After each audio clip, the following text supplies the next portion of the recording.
Good morning everyone. My name is Anuja Sharvastav from Maa Kalyanika Public School, Panda Road, Chhattisgarh. As you all know me, I am your biology teacher and I am going to take your bio class and I will start the first chapter of biology. Before starting that chapter, let us recall the previous thing you will studied in the class 6. Whenever you are observing the construction site around your house, around you, so you are just thinking the basic unit when the construction is going on, the basic unit of that house, that hotel is the brick. You know, first the bricks are going to be arranged and then when one by one bricks are arranged, one wall is formed. That means one side of wall is formed. After that one side of wall, the another side of wall, and one by one all the four sides of walls are going to be formed, and then after the ceiling is going to be dug. That means bricks are helping in the formation of the walls. When all the four side of walls and the ceiling is combined, one room is formed. Okay, and one by one each number of rooms are formed. That means one for the drawing room, one for the hall, kitchen, bedroom, washroom, everything. That means each and every room we are going to work different in that room. We are not going to use each room as a washroom, we are not going to use each room as a kitchen. That means every room we are using in a different manner.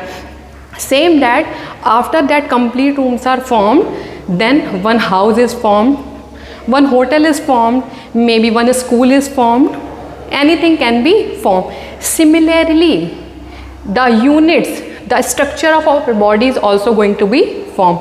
That means as the construction work is going on, same types of construction is going on inside our body, and the basic unit of house, hotel is the brick. And similarly, the basic structural unit of our body is cell. That means cell, it is similar to the bricks. And in class 6, you will studied about the cells.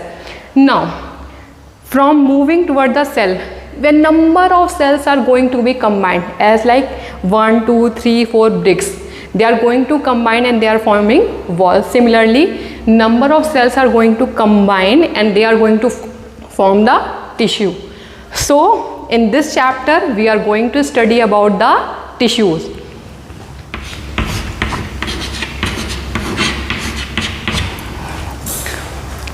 I think you understood. Once again I am going to explain you cells. Cells are going to form the tissues, and cells, it is similar to the bricks. Bricks are going to form the wall. Similarly here, number of tissues, they are going to form a room, and here number of tissues are going to form the organ, and here number of walls, they are combined to form what they are going to combine to form. They are going to combine to form the rooms. Now number of organs, what they are just going to form the organ system. And different rooms, in different rooms we are going to perform the different work. That means rooms are used as the kitchen, as the washroom, as the bedroom, as the drawing room, hall. Now complete organ system, this complete organ system, this forms our body. And complete number of rooms,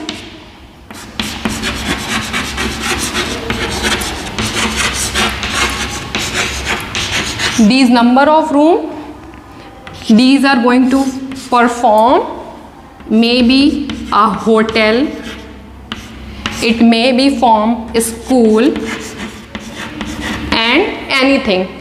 That means if we are going to see the building, the smallest unit of that building is the brick. Same as the smallest unit of our body is the cells. The smallest unit of building is bricks and the smallest unit of our body is cells. So you have studied about the cells. Now today we are going to start the topic tissues. Now as you know, in class 6th you have studied about both the animal tissues and the plant tissues. But first of all, let's come to know what is the definition of tissue. So basically tissue, it is a group of similar type of cells or maybe different types of cell. It is made up of similar types of cell or it may be made up of different types of cell. They are combined together and form tissues which perform the specific function. Now I think you know about the definition of the tissue. So first we will start with the plant tissues.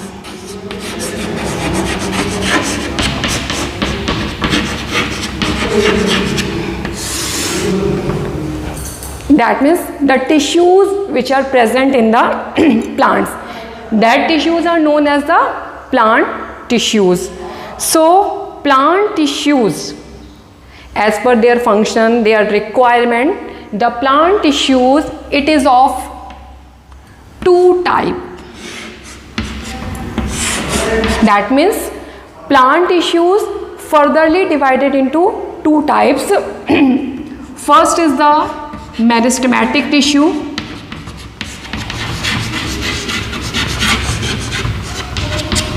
and second one is the permanent tissue.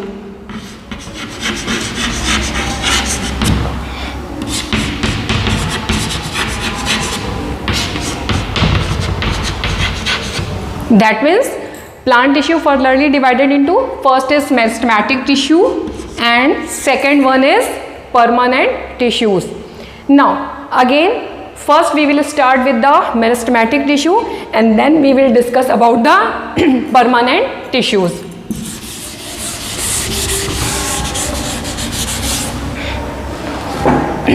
So first is the meristematic tissue. Now what is meristematic tissue?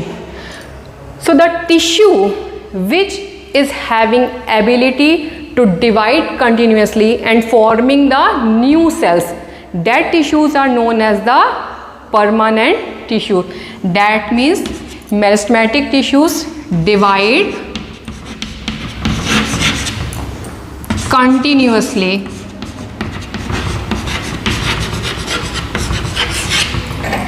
Okay, so meristematic, this meristematic word is made up of, it is derived from the word meristos.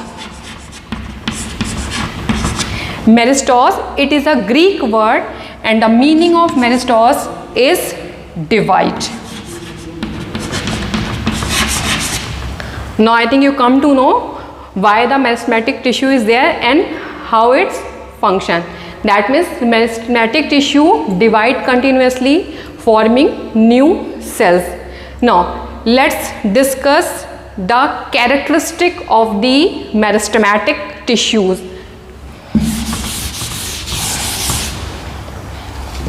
Now meristematic tissues, these tissues are made up of closely packed cells. That means these cells are closely packed. All the meristematic tissues, these are living, these are made up of living cells and they are having dense protoplasm. That means what are the characteristics?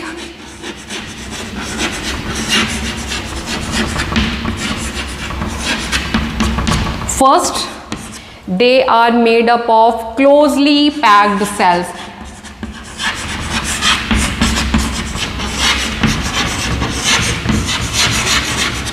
As I told you, second one,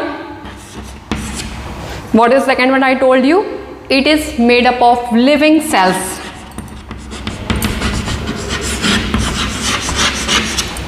And another one, it is having dense protoplasm.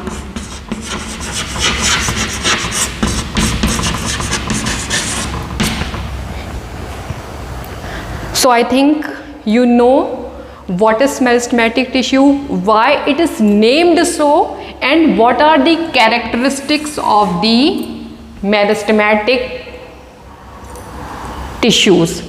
Now let's see whatever the further division are there in the meristematic tissues.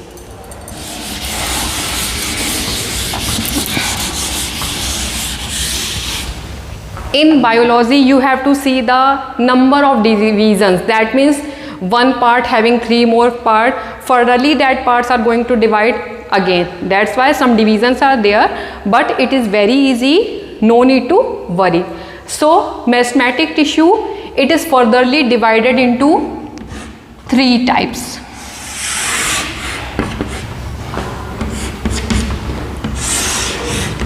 And on what basis it is divided? It is divided on the location where these are present. On the basis of location, these meristematic tissues are furtherly divided. So what are that division? First one is the apical meristem.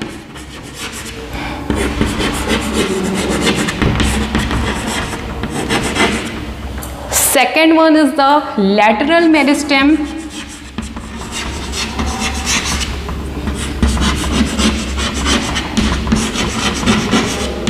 And the third one of meristematic tissue is the intercalary meristem.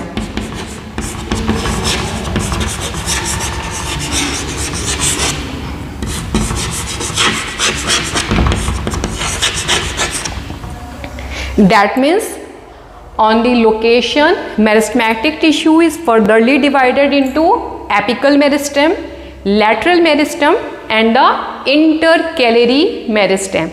So one by one we will study where these are present, that means what is the location and what is the function.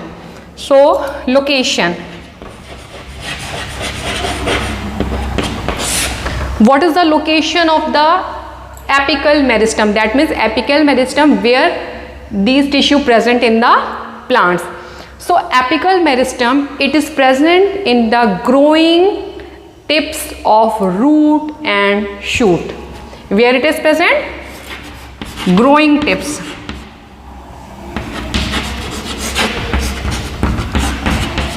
It is present in the growing tips of root and shoots. That means those parts which are going continuously growing, on that part this apical meristem is present. And what is the function of this tissue? If they are present in the growing tips, that means it brings out the growth. What it performs? It increases in the height of plant. It helps in the increasing of plant height. And the growth which is performed by the apical meristem, that means when the plant is increasing in their height, that growth is known as the primary growth.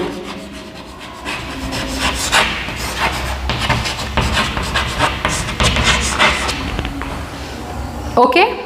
Now the second is the lateral meristem. That means the meristem which is present on the lateral sides of the stems and roots. That means if you want to see through the diagram, just simple diagram is there. This is the tip. So apical meristem present here.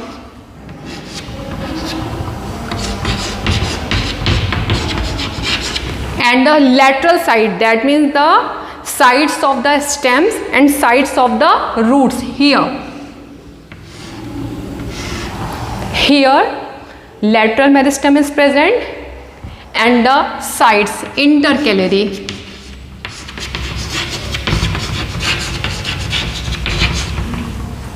Now just come back to the lateral meristem. That means it is present on the lateral sides of stems and roots.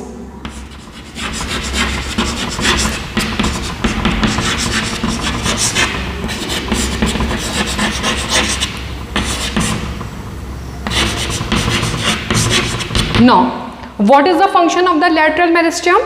It also helps in the growth, but it helps in the growth of the girth. That means it helps in the increase of diameter of the stems and the roots. They are going to thicker and thicker. And the growth which brings about by the lateral meristem, the growth which brings about through the lateral meristem, that type of growth is known as the secondary growth. What it is known as? It is known as the secondary growth.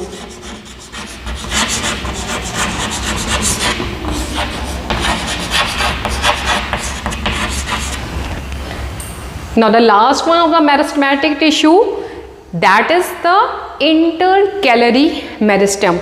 Now where this intercalary meristem is present? So mostly intercalary meristem is present in monocots.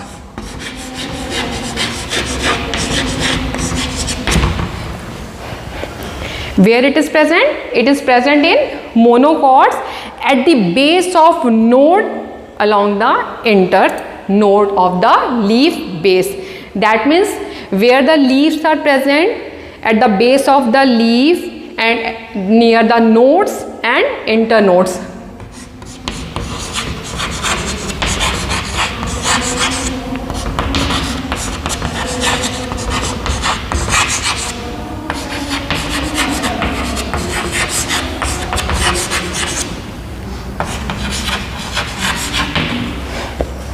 Now, what is the function of the intercalary meristem? Just think, these are present near the nodes, internodes near the leaf. That means what it helps? It is going to help in the development of branches around the leaf. What they are doing? They help in the development of branches. Because whenever the branches are moving out from the stems, they need the support. At that time, what they are doing? They are just helping in the development of branches near the stem. I think you are getting understand. Okay. Now, after completing the meristematic tissue, just come back to the permanent tissues. Okay. So, permanent tissue, it is clear from the name, the tissue which lost the power of division. That means permanent plant tissues are that tissue which don't have the power of division. So let's start the permanent tissue.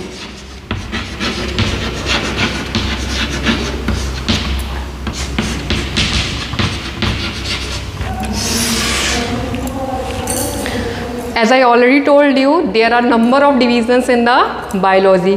So first, let's see whatever the characteristic of the permanent tissue. That means whatever the characteristic are present in the permanent tissue, how we can identify that these tissues are permanent and these tissues are not permanent.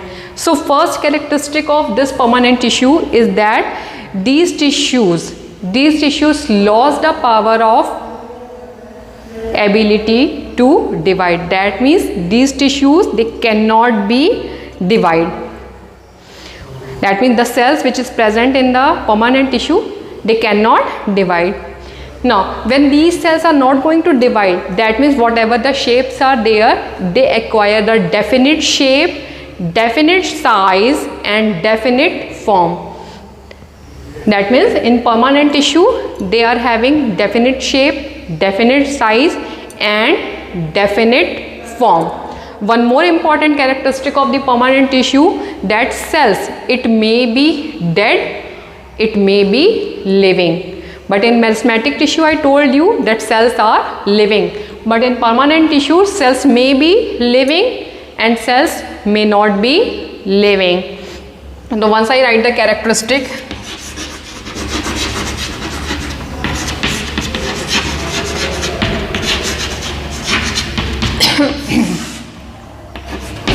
as I told you, and I think you are just listening what I am telling you, composed of cells.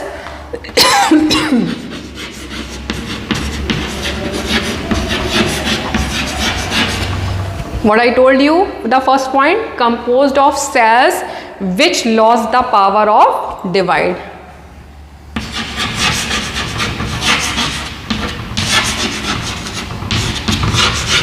Which lost the power to divide.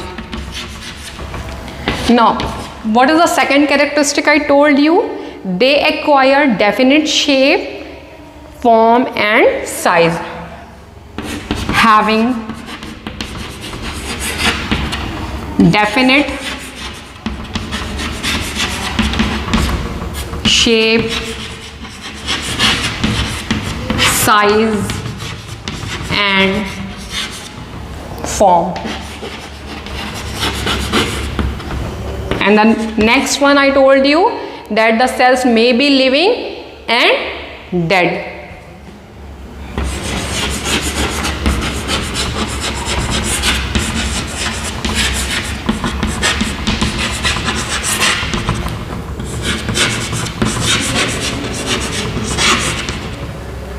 Now I think you are just familiar with the characteristic of the permanent tissues. Now just moving forward and let's see whatever the types of the permanent tissues.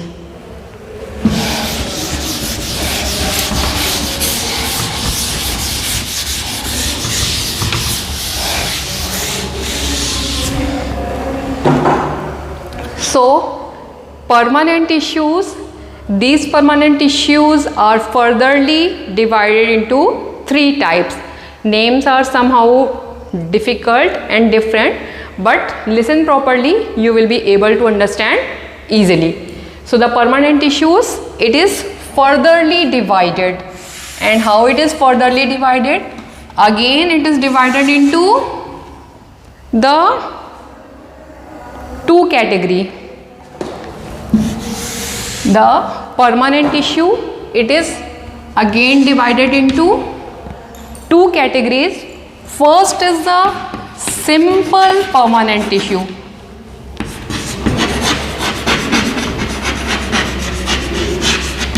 And second one is the complex permanent.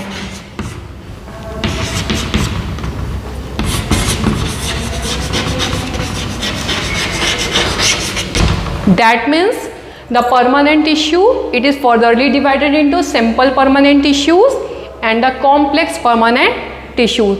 And these two divisions are furtherly going to divide. So first I am going to telling you all the names, and then after I will start with the simple permanent tissue. So first of all, just we will start with the simple permanent tissue.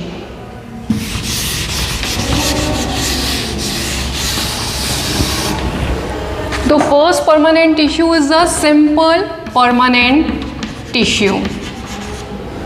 Now, the permanent tissue which is made up of similar type of cells.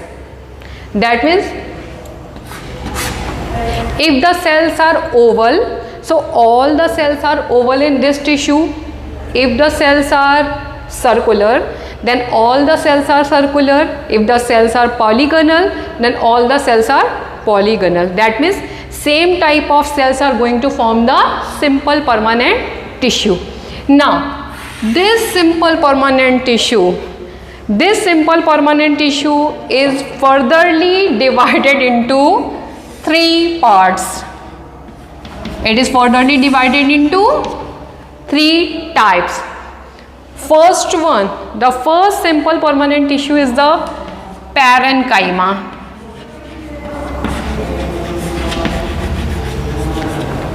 The names are somehow difficult, but practice it, you will be easily understand.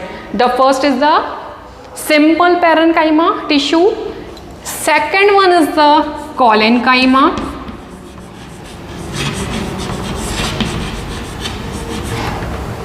And the third type of simple permanent tissue, is sclerenchyma.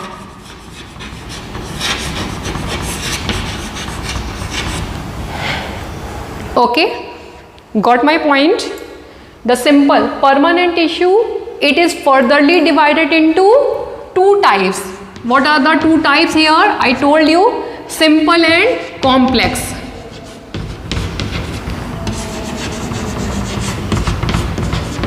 And again, the simple permanent tissue, it is furtherly divided into parenchyma, collenchyma and the sclerenchyma. Now, just we are going to study about all these three types, where these are present and what is the function of these tissues. Now, the parenchyma tissues. These parenchyma tissues, these are made up of oval or circular types of cells with lot of intercellular spaces. That means the cells which forms the parenchyma tissue, they are having lots of gapping between the cells, and that gapping is known as the intercellular spaces. This tissue, it is widely distributed in the plants. Most of the parts having this parenchyma tissue. And main function of this tissue, the main function of this parenchyma tissue is to synthesize food in the plant and to store food in the plants. Got my point what I am saying? The parenchyma tissue, it is made up of circular oval types of cells with these are the spaces, and these spaces are known as the intercellular spaces. And what is the function of this parenchyma?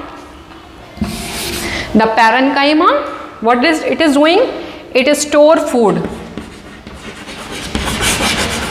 and it synthesize food.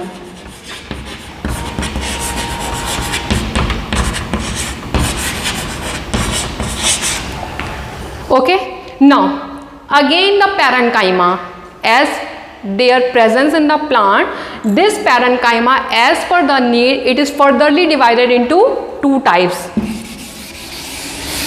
That means this parenchyma, it is furtherly divided into two types. First is the chlorenchyma,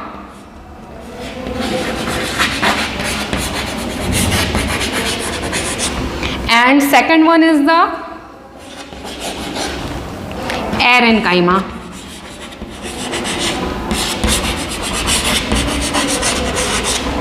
What are their further division? The parenchyma is furtherly divided into chlorenchyma and in the parenchyma. Now let's see whatever the functions of this chlorenchyma and this parenchyma. This chlorenchyma, it is widely present in the leaves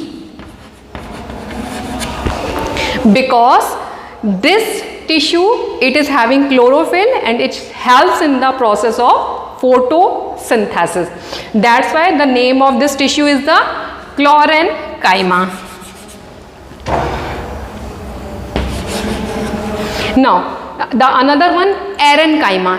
Aren word, it is related with the air. That means the aquatic plants, they are floating in the water. That's why this parenchyma tissue, it helps in aquatic plants to float on the surface of the water. They are having number of aquatic plants having the number of air cavities which fills with the air, and that air that helps in the what they are doing, they helps in the floating of plants on the surface of the water. Now let's coming back to the another one, the second part of simple permanent tissue, that is the collenchyma. The collenchyma, this tissue is made up of elongated or oval shaped cells, but it is having the thickenings of the cellulose like this, elongated and oval shaped cells, but thus they are having the thickenings of the cellulose. That's why they don't have the intercellular spaces. Now, where these collenchyma tissues are present and what is the function of this collenchyma tissue in the plants?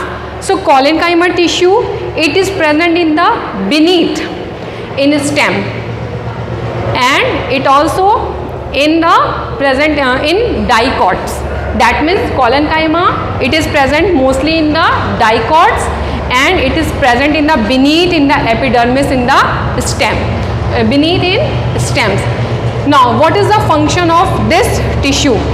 Because they are having the thickenings of the cellulose, it provides elasticity. What it's provide? It's provide elasticity. That means when the storm is coming, the huge pressure wind is moving, at that time the stems are moving down, and again it comes back to the original position due to its elasticity. That means it helps in the bending without the breaking of the plants. Now the next one is the sclerenchyma. This sclerenchyma tissue, this is very thick and cells are closely packed. That means thick and closely packed cells.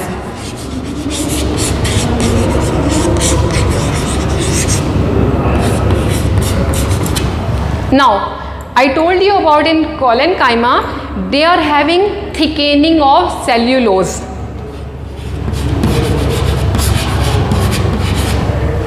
But if we will talk about the sclerenchyma, in sclerenchyma the cells are, I already told you, thick and closely packed. Cells are dead. One more important thing is there, the thickenings of this cell. The thickening of the cells is of a substance. The name of that substance is lignin. It is very important. That means the cells is thick because of the presence of lignin in sclerenchyma, and this lignin substance, it is as hard as the cement. That means this is the hardest plant tissue. सबसे hard plant tissue ये होता है. Now where these tissues are present, that means whatever the hardest parts of plants, at that these tissues are present. They form the seed cover, seed coats of these seeds. They also form the husk of coconut.